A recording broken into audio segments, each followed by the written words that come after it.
আসসালামু আলাইকুম ভাইয়েরা। আমি এখন মক্কার একটি অত্যন্ত গুরুত্বপূর্ণ স্থানে এসেছি, মসজিদে আয়েশা, যা তানিম নামেও পরিচিত। আজকের ভিডিওতে আমি আপনাদের সাথে শেয়ার করব এই মসজিদের ইতিহাস, কেন উমরাকারীদের এখানে আসা উচিত এবং কিভাবে আসবেন। চলুন শুরু করা যাক। মসজিদে আয়েশার ইতিহাস। মসজিদে আয়েশা মক্কা শরীফ থেকে প্রায় ৭ কিলোমিটার দূরে তানিম এলাকায় অবস্থিত। এই মসজিদের নাম রাখা হয়েছে উম্মুল মুমিনিন হজরত আয়েশা রাদিয়াল্লাহু এর নামে। বিদায় হজের সময় হজরত আয়েশা রাদিয়াল্লাহু ঋতুমতী হয়ে পড়েন। তিনি হজের সকল কাজ সম্পন্ন করলেও উমরা করতে পারেননি। তখন রাসূলুল্লাহ তার ভাই আব্দুর রহমান ইবনে আবু বকর রাদিয়াল্লাহুকে নির্দেশ দিলেন আয়েশা রাদিয়াল্লাহুকে তানিম নিয়ে যেতে, যেখান থেকে তিনি ইহরাম বেঁধে উমরা সম্পন্ন করেন। এই ঐতিহাসিক স্থানেই পরবর্তীতে মসজিদ নির্মাণ করা হয় এবং এটি মসজিদে আয়েশা বা মসজিদে তানিম নামে পরিচিত হয়। কেন মসজিদে আয়েশা যেতে হয়? মক্কায় অবস্থানকারী যারা অতিরিক্ত উমরা করতে চান, তাদের জন্য মসজিদে আয়েশা হল সবচেয়ে নিকটবর্তী মিকাত। হারাম এলাকার মধ্যে থাকা অবস্থায় নতুন উমরার জন্য ইহরাম বাঁধতে হলে অবশ্যই হিল এলাকায় যেতে হয়। তানিম হল হারামের সীমানার বাইরে হিল এলাকার অংশ এবং মক্কা থেকে সবচেয়ে কাছের মিকাত পয়েন্ট।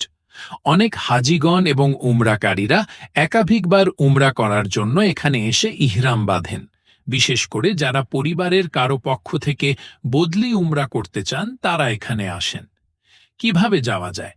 মসজিদে আয়েশা যাওয়ার খুবই সহজ। মক্কা থেকে বেশ কয়েকভাবে যাওয়া যায়।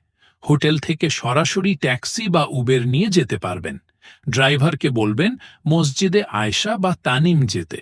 কেউ কেউ সাওয়াবের নিয়তে পায়ে হেঁটেও যান, তবে ৭ কিলোমিটার পথ, তাই শারীরিক সক্ষমতা দরকার। খরচ: ট্যাক্সিতে যাওয়া আসা মিলিয়ে সাধারণত ১০-১৫ রিয়াল, ভারতীয় টাকায় প্রায় ৩৫০ থেকে ৫০০ টাকা খরচ হয়, তবে ভিড়ের সময় দাম বেশি হতে পারে। মসজিদে প্রবেশ এবং ইহরাম বাঁধার জন্য কোনো টাকা লাগে না, সম্পূর্ণ ফ্রি। এখানে পৌঁছানোর পর যা যা করবেন: ১. গোসল বা অজু করুন।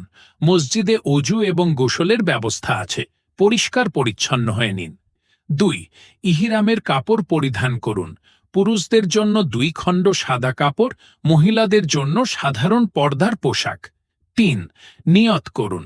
উমরার নিয়ত করে লাব্বাইকা আল্লাহুম্মা বি উমরা বলুন এবং তালবিয়া পাঠ করুন। ৪. ২ রাকাত নামাজ। ইহরামের নিয়তের আগে বা পরে ২ রাকাত নফল নামাজ পড়া সুন্নত। ৫. হারামে ফিরে যান। এরপর মসজিদুল হারামে ফিরে গিয়ে তাওয়াফ ও সাই করে উমরা সম্পন্ন করুন। গুরুত্বপূর্ণ টিপস: ভিড় এড়াতে ফজর বা এশার পরের সময় যাওয়া ভালো। সাথে পানির বোতল ও ছোট তোয়ালে রাখুন। ইহরামের কাপড় সাথে নিয়ে যাবেন, অথবা মসজিদের কাছের দোকান থেকে কিনতে পারবেন। মহিলারা সব সময় মাহরাম বা পুরুষ অভিভাবক সাথে নিয়ে যাবেন। ইহরাম বাঁধার পর সুগন্ধি ব্যবহার করা যাবে না। মোবাইল ফোনে কিবলা ও দোয়ার অ্যাপ রাখুন।